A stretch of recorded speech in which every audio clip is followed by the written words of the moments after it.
Hey fellow YouTube gardeners, this is Danny, the Wicked Awesome Gardener, coming at you from the Wicked Awesome Garden, and I'm standing here in front of my squash trellis to announce that you have been challenged. Yep, that's right guys, I'm doing a YouTube challenge and I'm calling you all out.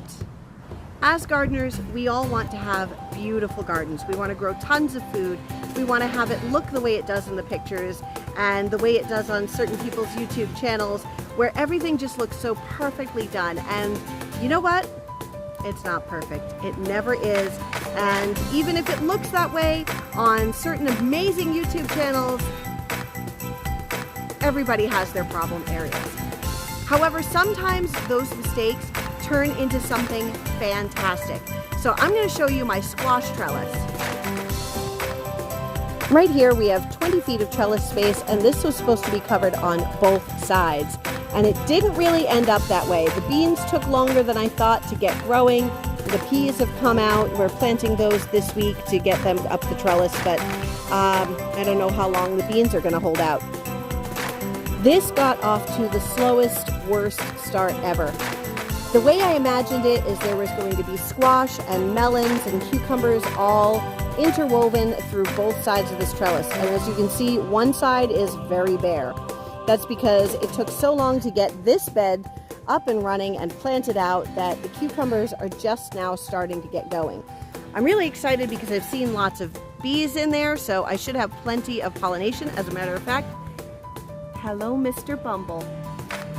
But the bees have been all over it. Fantastic. I'm going to get lots of cucumbers, but they're not up the trellis the way I imagined by now, and they will get there by the end of the season, but it's already August 1st. The problem is that these squash grew so crazy, so fast, all the way up over the trellis, coming down the other side, that it shaded out everything else. So all I'm going to get are angel hair spaghetti squash and regular spaghetti squash. I did manage to save this one Kajari melon, but I don't know if it's actually going to have time to produce anything. Cross your fingers for me. But hopefully it'll grow up this trellis here and maybe I'll get some melons if it stays warm enough. So yeah, that stunk. However, these spaghetti squash are so prolific.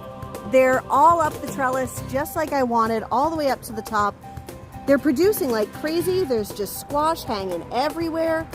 I mean, look at this one.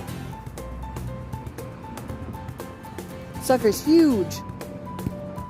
This thing isn't perfect, not by a long shot, but you know what it is? It is perfectly imperfect. So that's what I want to see. Everybody out there, if you are a YouTube gardener, or if you have a garden and maybe you've never made a YouTube video ever, but you've got something in your garden that you want to show me. I want to see your perfectly imperfect garden. So here's what you do. You take your video for your perfectly imperfect garden. Make sure you put hashtag perfectly imperfect garden in your hashtag, in your title, in your video description. So you can either comment below this video with your link.